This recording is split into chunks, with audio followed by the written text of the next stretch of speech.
Wake your ass up or take a damn nap. And we're the three best friends that anybody could have. It's time. Sean, you were twerking. That's going to happen. Murph, don't be a dick all your life. It's one of the more fun podcasts I've ever done. Hey, I tell you what, if you're not talking about sports in the man cave, I bet not say you not a man. That's it.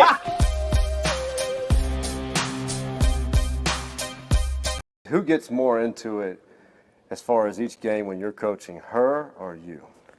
Oh, well, she's pretty into it. She's into it. She's every call, she's gonna have an opinion. Everything that I do from the bench, she's gonna have an opinion. And she just she gets up and down with the flow of the season. So she's into it.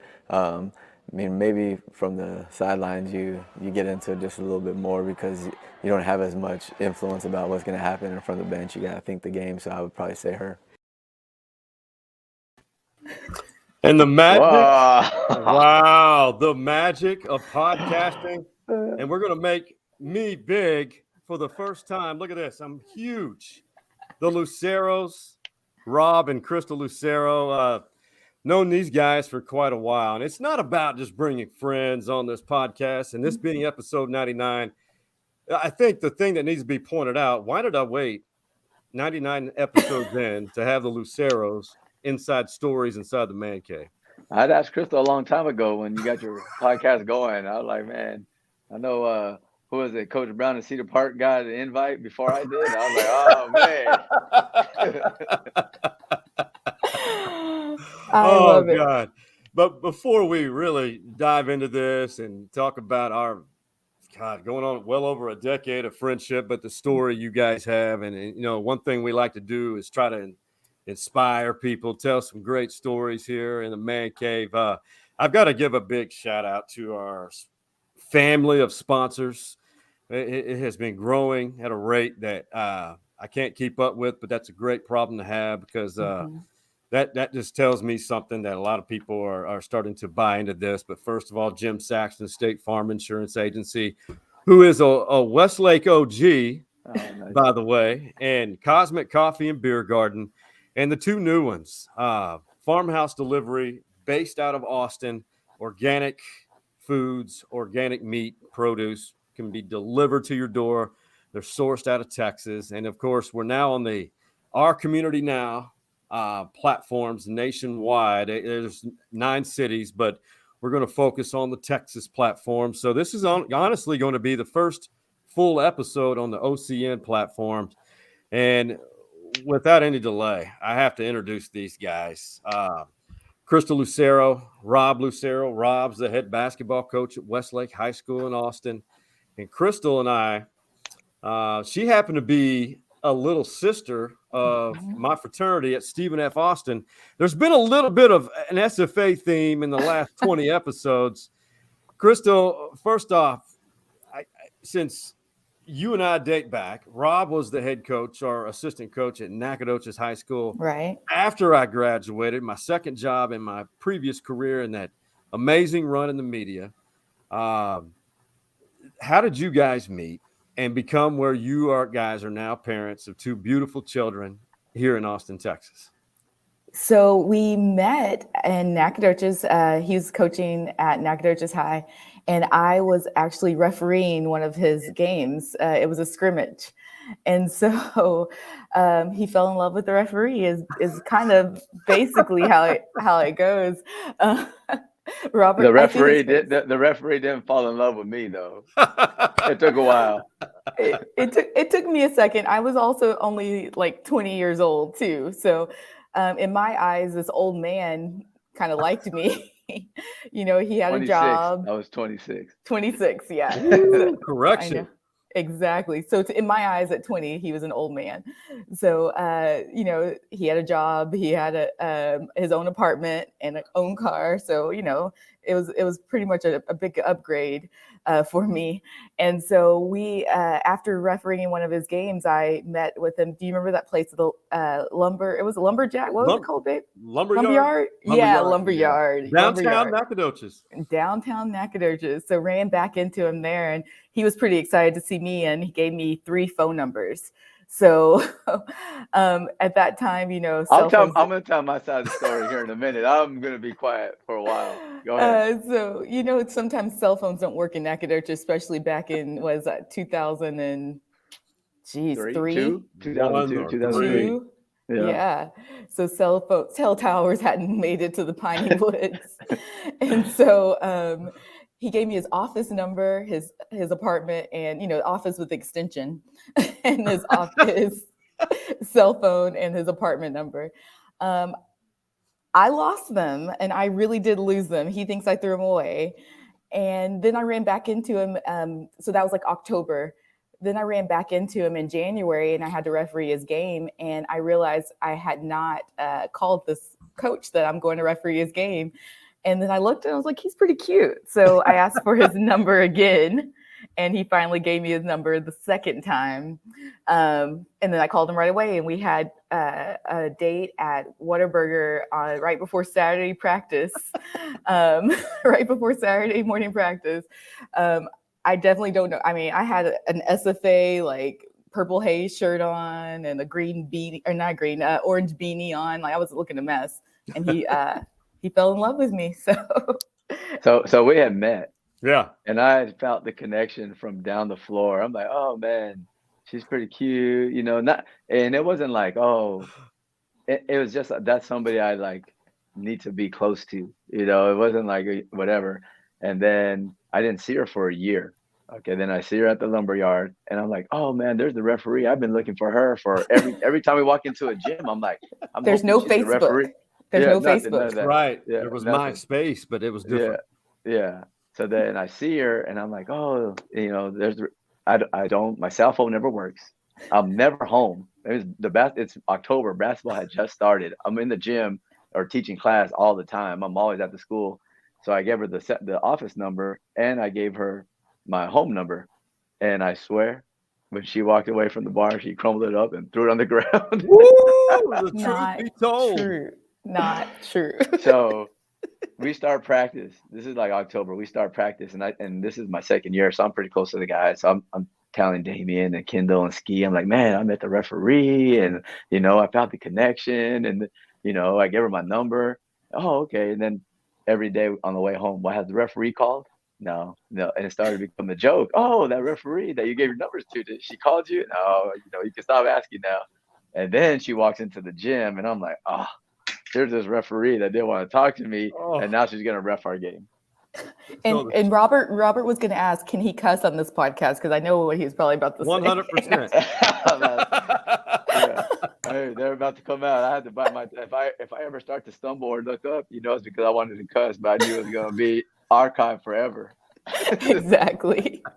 So this is amazing. If you think about it, I've heard the story personally at least 2 or 3 times, and it gets better every time, the different versions of it. And essentially, this is the story about an El Paso boy and a Katy girl meeting in, of all places, Nacogdoches, Texas, which is from where we all are in Austin, Texas, about a 3.5 hour drive, where Stephen F. Austin State University is located.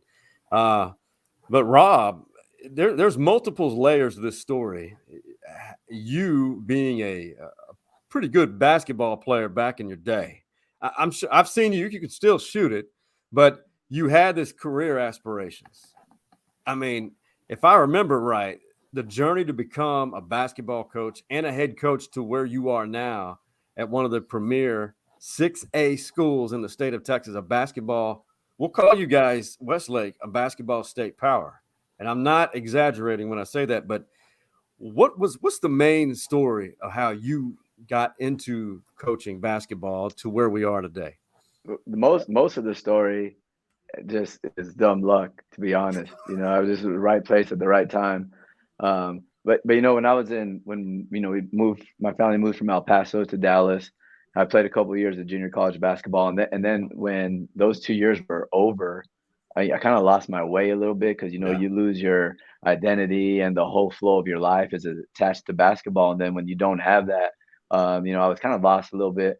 Thank God I had good parents that stuck with me, and I eventually graduated school. It took a little while. Most people that go to school as long as I do are called doctors. While I was just a regular, graduate. And when I graduated, Coach Richardson, he's over there on the wall behind me. He had got the job in Nacogdoches, and he had coached my brother Marcos at Trinity up in Dallas, in the DFW area. And he asked if one of the Lucero brothers wanted to go be his assistant coach in Nacogdoches. I'd never heard of it. This is 2002. I couldn't spell it. I had to look it up on MapQuest and get directions and all that kind of stuff. And leaving El Paso to Dallas was really difficult for me, because that's where I had grown up. I was born in Albuquerque, but grew up there. And then so when we got comfortable in Dallas, I was like, man, there's no way I'm ever going to go back to El Paso or anywhere else. I'm so comfortable in Dallas. And now the good Lord's taking me to Nacogdoches, a little tiny town in East Texas. And I really didn't know what I was getting into. I was pretty homesick there for a while. Basketball had not started. Away from my family for the first time, no friends. I'm not at SFA, so I don't have that friend group. I'm not from East Texas.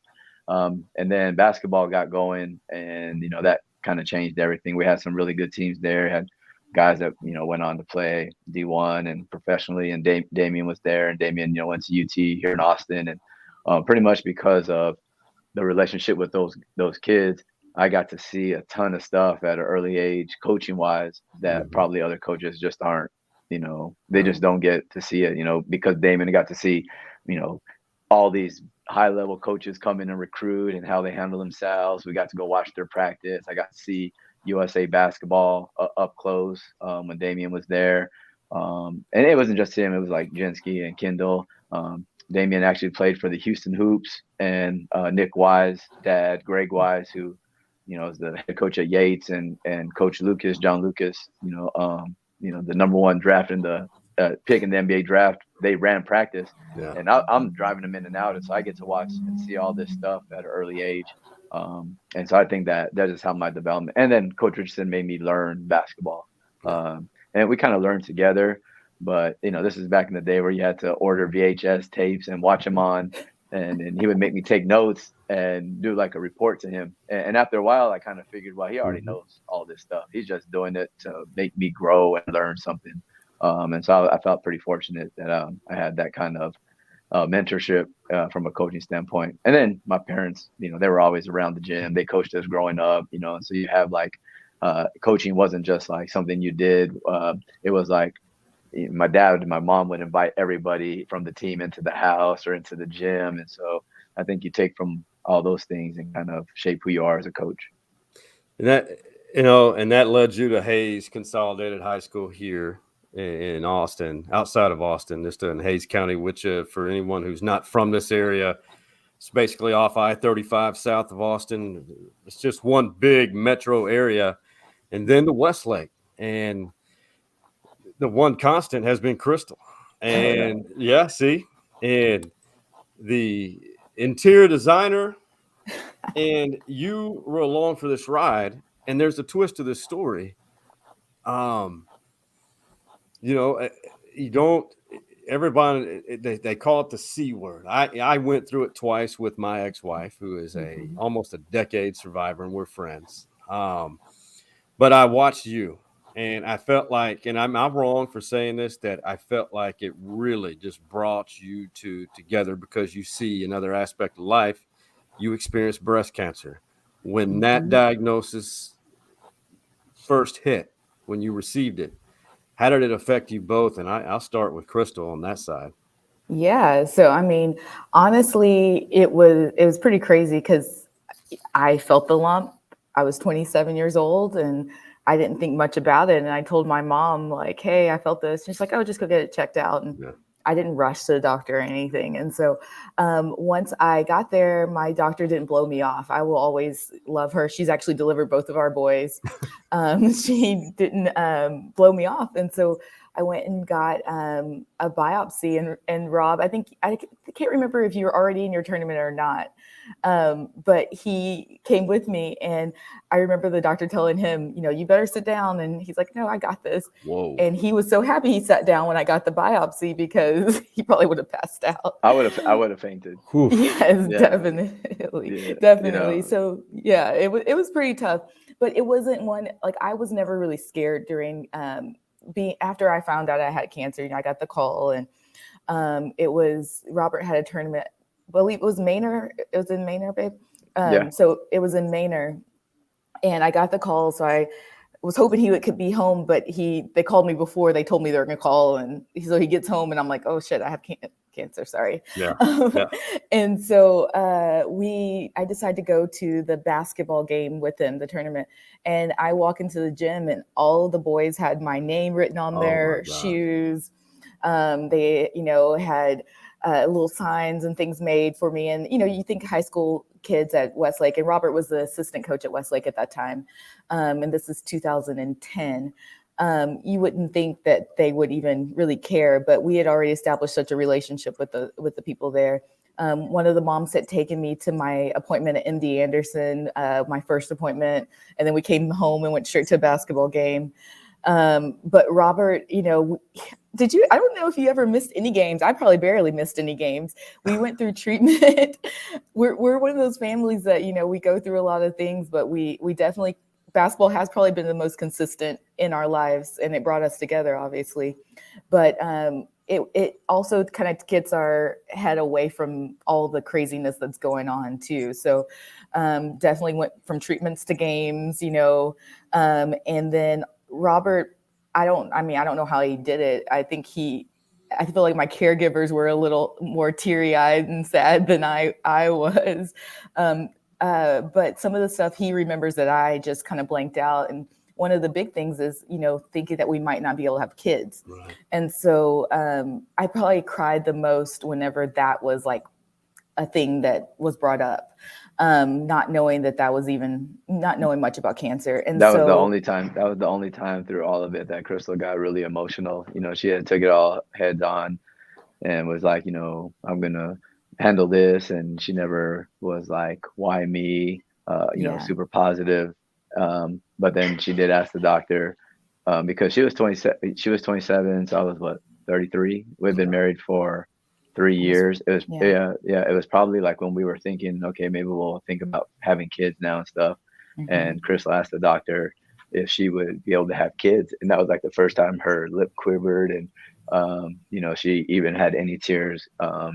And so we went through fertility and stuff. But yeah, that was probably like the most. Well, there was a lot of emotional times, but that was definitely one of the most emotional parts. Yeah. So it was tough. And I did all my treatment in Houston too, at MD Anderson. So they're the best in the world, but they're obviously not. And I'm looking at Robert tear up because we have two beautiful kids who are like freaking miracles. We didn't do our fertility treatments. We didn't use them. We just one day found out we're pregnant.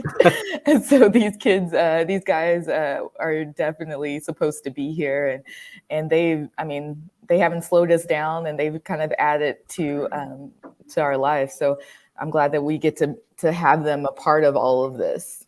They still need to meet Uncle Sean.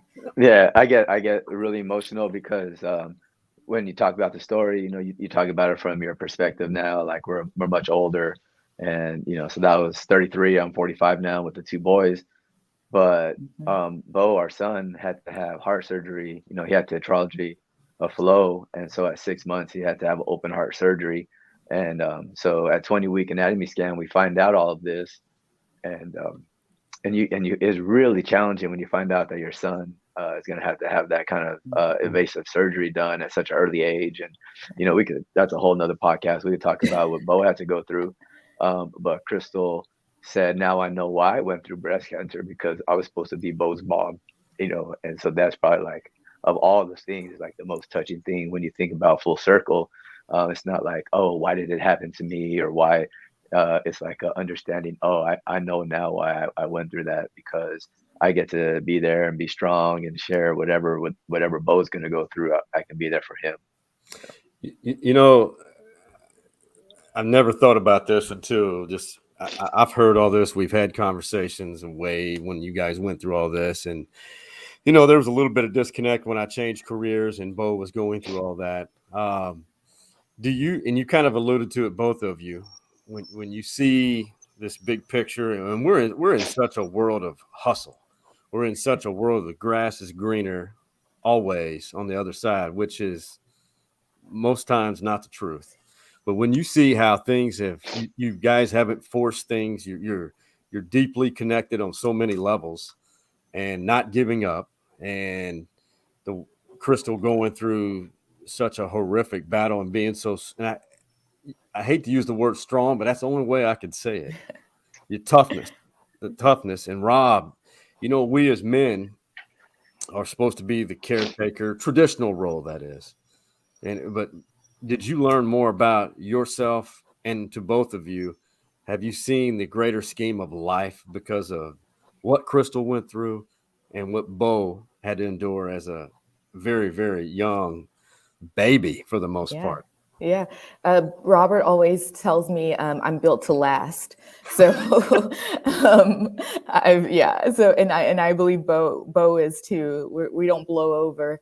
And then and this is before it was kind of a buzzword during COVID, but one of the things that Rob told me in the last few years, he's like, you're the most resilient person I know. And I never thought about that before. And I was like, oh, I guess, I just go through it. I'm very, what some of my best friends tell me, I'm very happy and because I'm so present. So I don't try not to live in the past and the future, try not to get too focused on the future and just try to be present in the moment and what I'm doing at the time. And, I'm sure Robert will tell you that it's probably good for him sometimes too, because I might get mad for a hot second and then I'm over it. I'm over it, and I don't like the fight. I remember everything. He's my elephant. He's my elephant who remembers everything. And so it is just, it definitely keeps you knowing that this time that we are here with Sean right now, Robert and I are here with you right now. And, I have deadlines. I have kids, at school that I'm worried about. Did I give him enough milk this morning? But it's okay. I'll go pick him up if I didn't. Excited about going to see the girls play basketball tonight, the Westlake girls, and the football game. And, but right now we're in this moment. So not to try to get too high or too low with it all. So I think that's one of the things that I've learned through kind of all of this craziness of our lives. Yeah, I learned a ton from seeing all the different situations. Like going back to just moving to Nacogdoches, it's like a little bit of a leap of faith. I didn't know the area. I didn't know anything about SFA. But I didn't know that that's where I was supposed to go to meet Krystal either. Pretty glad I ended up there. But you don't, 100%. But you don't know that when it happens. You think it's just going to be a job, and then so I meet Krystal, and I'm going to be with her forever. And then all the kids that were on the team and Coach Richardson, like these are people that I still that was 2002, and I still text Coach Richardson every morning. Still text with Damion and everybody from those teams, and so you learn that leap of faith, and then when your wife has to go through breast cancer, I think the two biggest things that I learned, one was watching Krystal. You have a decision to make. Are you going to be angry? Are you going to ask why me? Are you going to be angry with God or however you view the way we live? Or are you going to be grateful, like, man, it's stage 1. We got good doctors. I got good support. My mom and my dad are going to be there for me in Houston. They're going to be able to take this slump out. I'm going to get the best treatment, and I'm going to overcome it. Okay, maybe I'm not going to be able to have kids right now when I'm 30, but then the 2 boys we got now at 40, we wouldn't change that for anything. So keeping us young. And so then when Bo's surgery comes around, you think about what Krystal went through, and you're like, wow, Bo's going to go through this really traumatic event. But if it had been 50 years ago, they might not be able to have the surgery. And then at 2 or 3 years, he wouldn't have got enough oxygen to live and survive.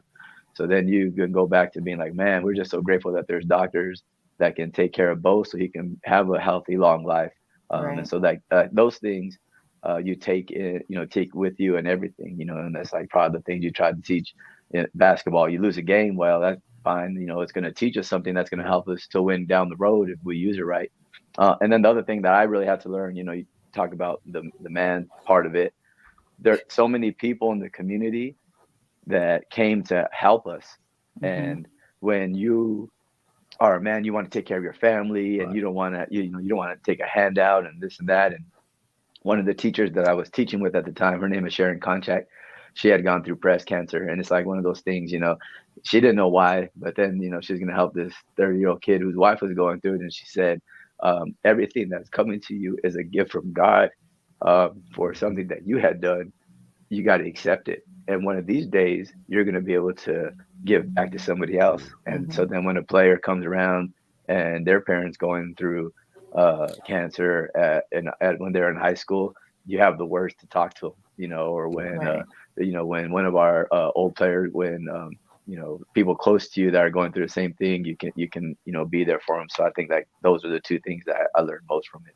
Yeah, for sure. That's pretty amazing. You think about, a lot of people need to hear this. I mean, to hear people go real life, because it's always, and I'm 48 now, and I'm learned that when we think something is really negative or bad, it's really not as bad as we think it is. But sports teaches tremendous lessons. And I think all of the guys that, we're talking about present day, from 07 to now, everyone you coached, I think, has witnessed that, because they look up to Krystal as the team mom, so to speak, or the woman that, obviously coach's better half. So 3 years ago, you saw the Open. That was part of a story I did back in my days at KVU here in Austin, Texas. And I took some, and Krystal helped me with this. We collected some pictures. In 2018, right when that story was produced, right before the Final Four, there was a special team put together. And I want to share this. And Krystal got to go down, play in the Alamo Dome, coached by Bo Ryan, the legendary Wisconsin coach. Let's see if I can share this with you guys. Where is it? Where is it? Did it disappear? Let's see. Did this thing disappear? Cannot be. Let's see here. Let me see. But this is a great collage, and I've got to figure out a way to show the audience here. This is really cool, because I'm going to ask you a question. Yes. On each picture. Oh, goodness. Where is it? So the funny thing is, I forgot about the footage that you showed of me watching the game. Yeah. Oh, yeah. Yeah. And I don't know if I knew a camera was there. I might have been a little more smiling. I look like I was coaching. Yeah, you're intense, because that's, not all coaches' wives, but a lot are very much into the game. And I don't know why. Here we go. Can y'all see that? Yes. Yeah. Okay. Both of you, in a few words, what do you see in the upper left-hand corner? What does that represent? Oh, heart. Love. Yeah, love. I mean, those eyes, they're everything. They're everything. In the middle picture, it was the basketball game, the All-Star, the Hardwood Heroes, cancer survivors across the country, Krystal front and center. How do you describe that moment? They didn't count fouls. That was she asked the question ahead of time if there was fouls. There's only one other person that I've heard make a similar comment. Brock at Texas, in a game, he asked, how many fouls do I have going into like the fourth quarter? And he only had one. And he said, well, I'll use a clean version. He said, well, then I'm about to start fouling out of these guys. All right. Because he had 4 to give. So Krystal made a similar comment. She said, well, she asked the question in the charity game, how many fouls do I get? And they said, well, we don't track fouls. So then she said to me, well, then I'm going to foul out of these guys. And the best comment is, we did have a bunch of the basketball guys come and watch the game, because it was in San Antonio, and it was right after they had played in their Final Four game for the high school state championship. And Right. so the best comment I got is that I played like Brock. So I will take that I play like Brock Cunningham with a lot less athletic ability. Yeah, but Krystal's team got an L. So I did get the comment, oh, you Luceros are the first family to go back-to-back losses in the Alamo Dome. Oh. Yes. Oh my God. Yeah. So we got to make that up. Oh my gosh. Hack a Krystal. Yep. There And we then go. the picture to the right with you was such a fun day. That That's in my was. office. So I got that alumni award from SFA, the Young Alumnus Award, and having you and Rob come surprise me in the office to let me know that I won that award was pretty sweet. And so I always appreciate you for doing that. That was so much fun. And for Rob and I, we had to really get the logistics down that day to make that happen for that Stephen F. Austin Alumni Award. And your whole office, your staff, your coworkers were there, and the applause after immediately just set it off. That was ideal. If I was sitting at my desk, I still have my axe. I have my axe at my desk. So I remember that. Yeah. Hey. And that bottom picture is when I lost my hair. So that's Jerika. Yeah. So my hair was falling out, and Jerika was my hairstylist for years and years here in Austin.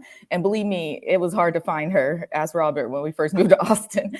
And so she's like my sister. And so she had to, when I started losing my hair, she was the one who cut my hair. And I actually, she just had a birthday. So I texted her earlier this month. And so I adore her. And then that other picture, man, those are my boys. Those are my babies. Just looking. Actually, we have a wedding invitation to one of the guys. Will. No way. We just saw Will Gray the other day. Like, it's just we just RJ saw Rowan. RJ is getting married too, but RJ's it's on a Friday during basketball season.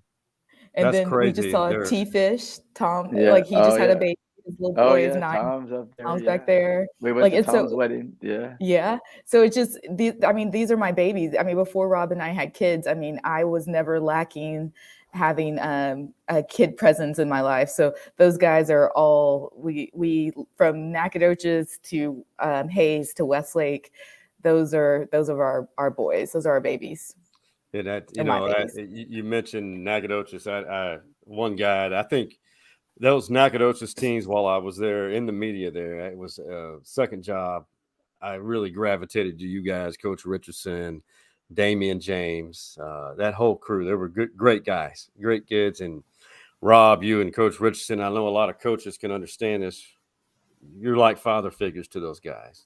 Pretty much changed their lives in some way. Coach Richardson was a father figure, and I was just the older brother that had to make him come back to practice when the father figure laid down the law.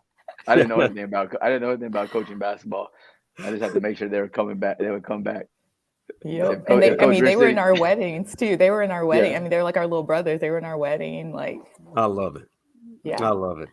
Let's segue to the best part of the first segment. Well, no, the storytelling is always the greatest, but the Jim Saxton State Farm Insurance Agency man cave story. Do you guys have one which you love telling people that may be a legendary story in itself that always creates a ton of laughter? You go for it, Rob. Oh man, put me on the spot. He has better memory than I do. I'm telling you, that's why I'm happy. Is because I can't remember shit. I'll tell a funny story about us. There's another story that comes to mind about Damion, but so I'll hear that one too. Well, one I could tell him and some other guys, but the one with me and Krystal. So we're playing Pitt at Anderson. Yeah. You know, my assistant from Hayes, and it's a district game, and it was like not super packed, but there, pretty fair amount of people in there. I think it was a Tuesday game, and it was pretty hard fought game. And then we get a lead at the end, and they're fouling us. And my dad's actually here at the game, and he was standing. You know, if you know the Westlake gym, he's kind of elevated seating, and then the my office door goes around to the court. My dad's standing by the office door, and my wife's in the stands. Krystal's in the stands, and they're fouling us at the end of the game to try to stop the clock. And Krystal is just on the official, and the ref comes over to my dad because he thought my dad was the administrator on duty because he had a Westlake polo on and stuff, and he said, "You're gonna have to escort that lady out of the gym if she says another word." And my dad's like, "Well, I don't know if I could kick my daughter-in-law out of the gym." said I'm not the administrator on duty. The administrator on duty was actually sitting right next to Krystal in the stands, probably hollering at the refs just as much. Yes. So, and now that referee, he hugs me when he sees me. Every time. Yes. I'm like, dude, did you not know who I was? But I was right. I mean, they were trying to foul us, so he needed to call the foul. And so I just wanted to be clear that I was right. They were trying to foul us. So you were right. The stripes were wrong. Yeah. Exactly. Call the foul, like the hardwood heroes. Come on. Yeah. Exactly. Exactly. We count them this games. Yeah. That's the way it should work. That is hilarious. That's one I've not heard. Yeah. But I will attest, Krystal, if there's one person in the gym during a game that Rob is coaching, you know exactly where she's sitting. There's no doubt. No doubt. And that's my one rule, is not to get kicked out of a game. So that's as a head coach's wife, as the first lady of Westlake basketball. First lady. I love it. Just joking. Don't get kicked out of the game. Is don't get kicked out of the game. That's Just rule don't do one. it. I have Don't do other it. rules. And so now I'll get home from the game, last year, and Bo can talk, and he's like a little parrot. Bo will be like, "That's a foul. That's a foul." I wonder where he gets that from. There's an influence in under the roof in which he shares called Mom. Yeah. That is hilarious. But guys, if you have time, we're going to take a quick break and give a shout out to our sponsors, and then we're going to quickly talk about a pole assassin, UT football, and Astros granny who really verbalized her frustration the other night after the World Series ended with the Atlanta Braves winning it. That is on the other side of this break.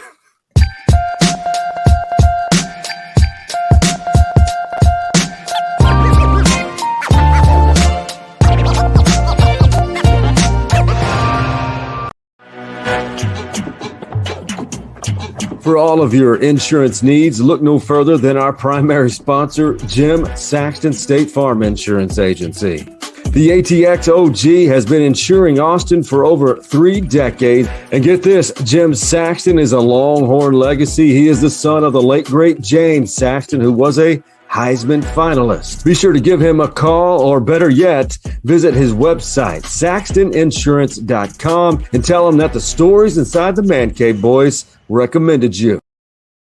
I'm excited to announce Stories Inside the Man Cave podcast has partnered with an Austin, Texas-based farm-to-table delivery company. Farmhouse Delivery is a dirt-to-doorstep service specializing in organic produce and organic meats. Their mission is to connect communities across Texas with their land, making local food more accessible. And Farmhouse Delivery is partnered with over 200 Texas farmers and ranchers. From meal kits to produce boxes, Farmhouse Delivery is also a great idea for get-togethers with family and friends. Check out this endorsement from a Farmhouse Delivery customer. I barely need to go to the grocery store anymore. Now, how do you get your first order from Farmhouse Delivery started? Well, visit their website, farmhousedelivery.com. Select your items and then finalize your cart list, and then enter the promo code MANCAVE for 20% off of your first order.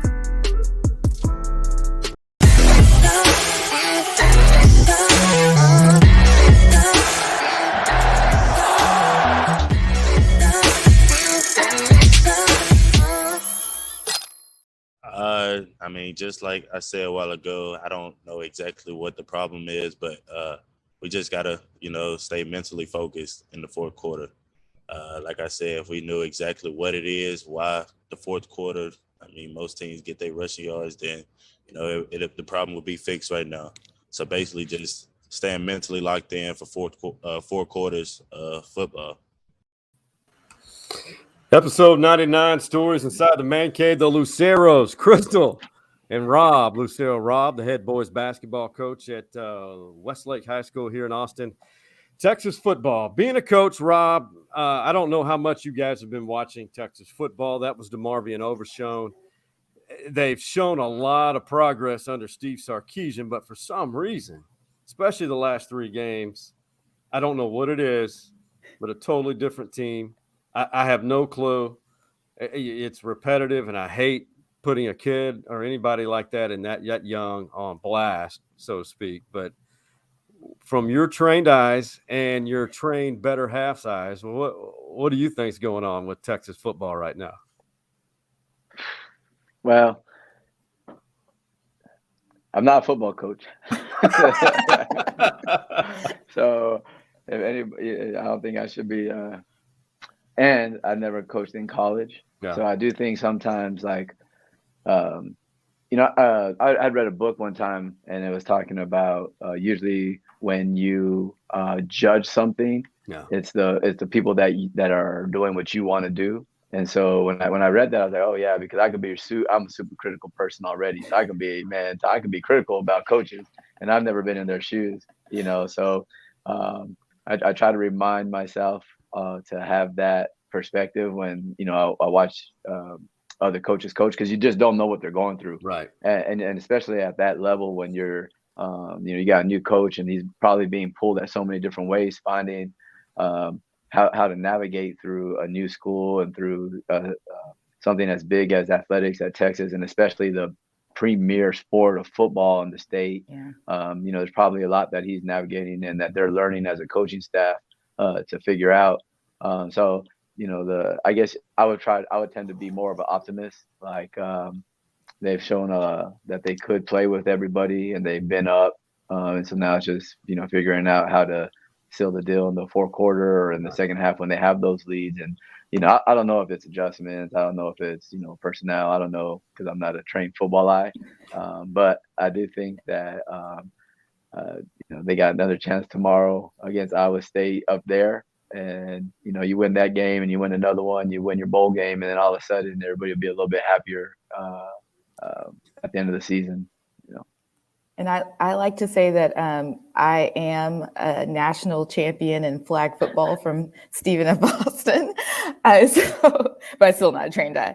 And I like to shout out that the coach has a Black wife. So he's a smart man,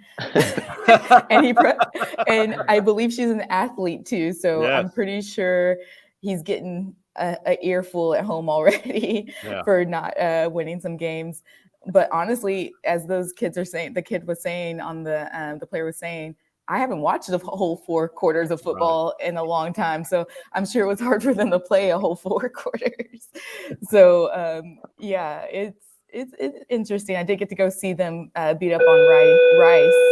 School bell. I did get to go to the Rice game because my nephew is a grad assistant at Rice. So I did get to see them score all those touchdowns. Right. But, it's fun to go out and have a few cocktails at the games. Well, I'll give you my feedback. First off, Steve Sarkisian's wife, L'Oreal, beautiful person. I don't really know her. I just met her a couple of times. She's very much like you, a designer. I believe she's into fashion. Yeah, and she knows what she's doing, and she's a very smart woman, a radiant smile, if you will.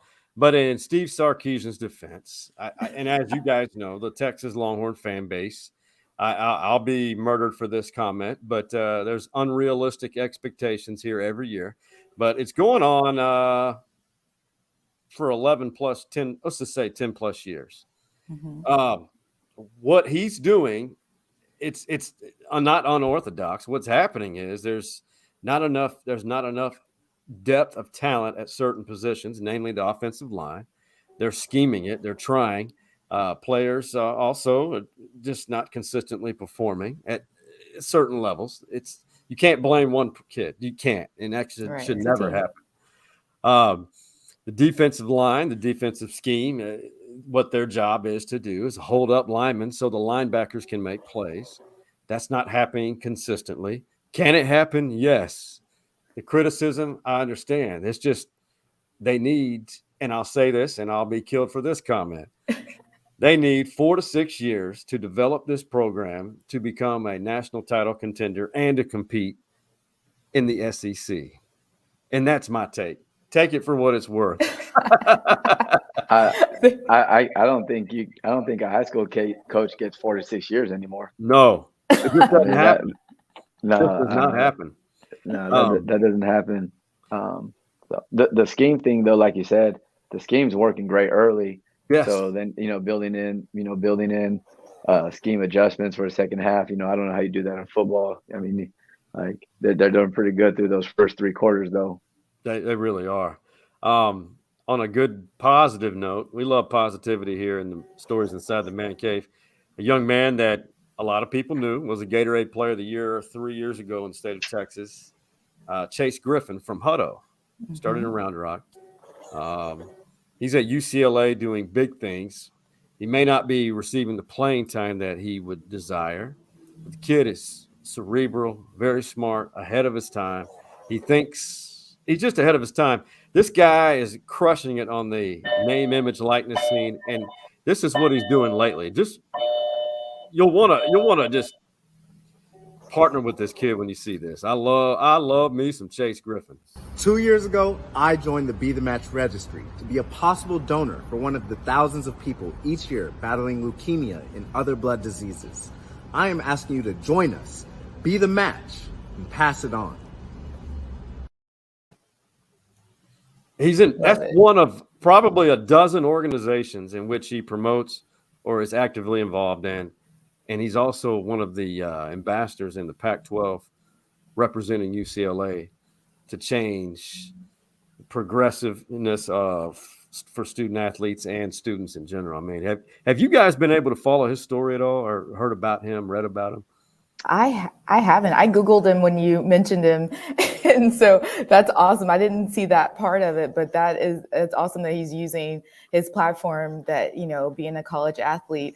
It looked like he has been training to be ready to be in the game whenever it's time to go. Nice. So, I mean, as an athlete, it sounds like Texas is a big state. So being the Gatorade Player of the Year is a pretty big deal. And then, wish we could keep him in the great state of Texas, but I think that's awesome that he's using his platform right now for good.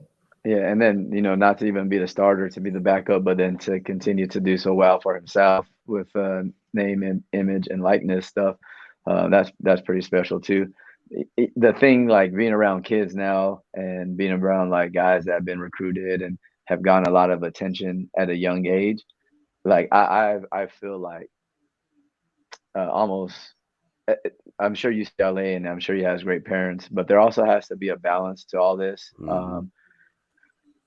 They're college students and the stuff with the phone and having to promote yourself constantly. And then you still have, school and you still have football and you have all these things. Like, I feel like it could become overwhelming if we don't teach kids how to find the balance between the 3 things and like, just the social media, like the things that have popped up in our society over like the last, 5, 6, 7 years in younger age kids with, some of the anxiety and stuff that, I think has, to me started, to really be prevalent everywhere when they had phones and social media. So I think there is still that balance we have to teach kids.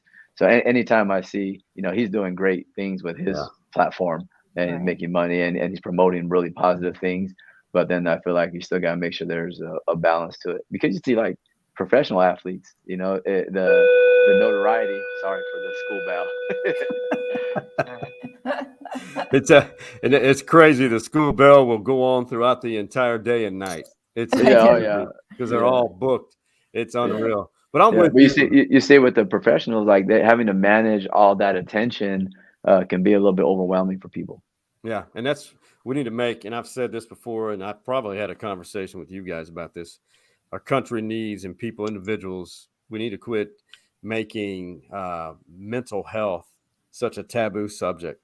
Right. And I don't have the answers except for talking about it.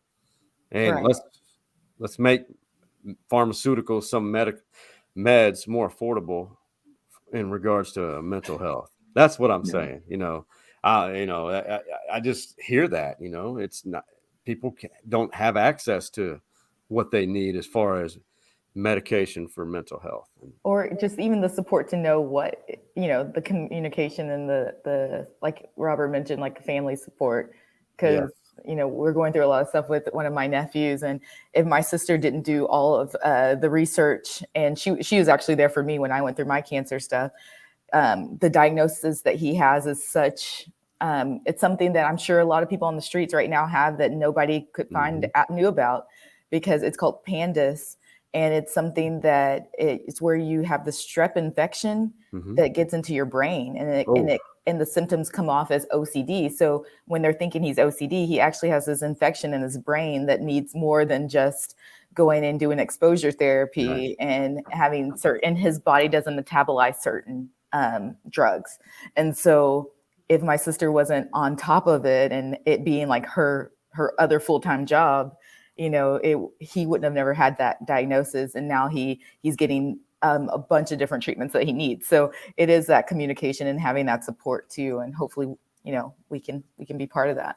Yeah. And finding the right people to get, kids in contact with. Like, so as a coach, when a student or a player has an issue, like, I can try my best to help them and I can be there for them, but I'm a basketball coach. I'm not a trained professional. So there are support staffs here on campus where you got to get them in touch with the people who then can help them. Right. And it's not like, you just man up, you just, you be tougher, fight through it. Like, you got to find the balance of like pushing them and setting the expectation, having the bar here, but then being empathetic for what somebody's going through and getting them the appropriate help that they need.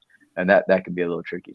That's honestly, you guys have delivered some sage advice, some feedback from like a lot of people are not aware of what it's like, especially at ground level with children, kids of all ages, young adults, old people like me. We all combat some type of depression or mental disorder, and that's where we need to focus more and be more open about it.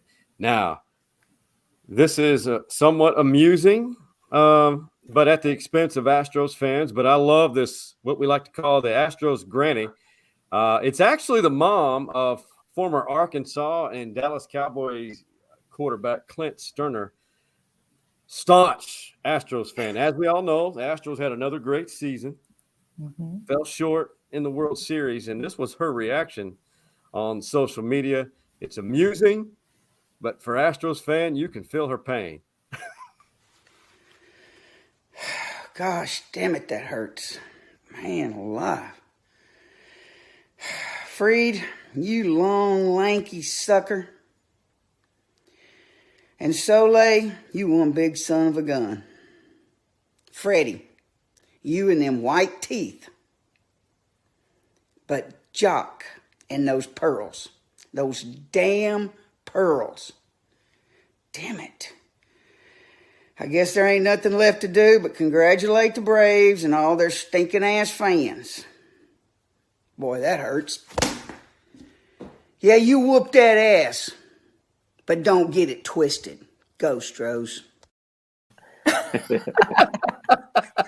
Krystal, you're an H-Town girl. Did you feel those same? I will be honest, I did not watch the Astros game. The two little humans. I was like, oh, it's over.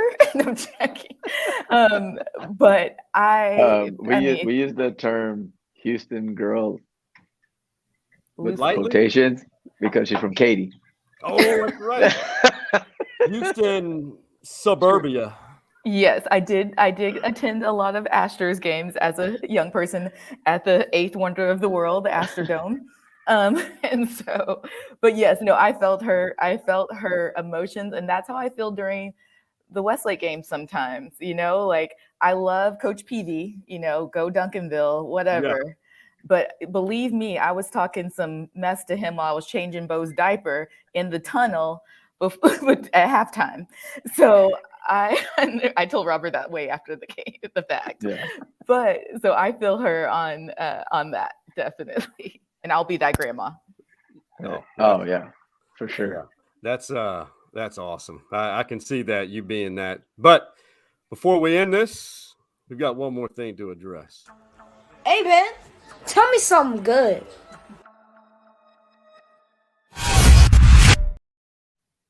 Tell me something good segment sponsored by Cosmic Coffee and Beer Garden on the south side of Austin. You see Paulo Vasey there, the owner, operator. tell them that you heard about us on Stories Inside the Man Cave. Boozy coffees, regular coffees, local brews, food truck scene, live music. In fact, they're going to host the 30th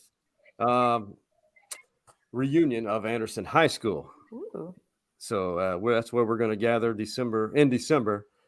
All the lovely Trojans from class of 91. Just had to throw that in there.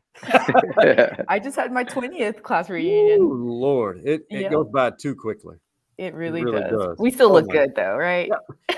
It's that Nacogdoches experience which keeps us youthful looking. It is 20 years behind everybody else, so you know we'll keep it. I love the lack of follicles these days, though. You rock it as well. Yeah, you got to keep it trim, clean. It's just exactly. Robert's my barber, so I have an in-house service. Rob, how much will you charge through this? Not much. Not much. Rob, Krystal, tell me something good to leave on a positive note. Well, we are getting ready for the Westlake Lake Travis game. I know it's Coach Dodge's little last hurrah in that city rival. So I am excited to see the team over at the Horn. I'm going to try to go see Bucky. So that's something good that I'm doing today. He makes me laugh. I love Bucky. He is absolutely hilarious. The last time that Krystal met him, she was pregnant with Bo. And so she wanted to go meet him. And he does the radio for Lake Travis. So we walk up there to the visiting side. And she says, "Hi, I listen to you all the time. I just want you to know I'm not fat right now. I'm just pregnant." And so he's one of my favorite, besides you, obviously. Aww. So I think this is something good, being able to take time out of the day to chat with people I love. So so this is something good that we've gotten to do for sure. Reciprocated, feelings mutual, 100%. They say, well, no, not they. I don't know who they is, but regardless of when we had this discussion, this is all about love. But we got it in the first 100 episodes. I've got to tell you guys something good. I've started to notice a shift in society lately because I'm out and about. My day job is pharmaceutical sales, so I see quite a bit of people in waiting rooms, whatnot. I think a lot of the frustration and irritability with people were so angry for a while, and I understand we were locked up forever. Because of COVID, but people are starting to listen. People are starting to open up and be courteous. And maybe it's because it's college football season that transition to basketball now.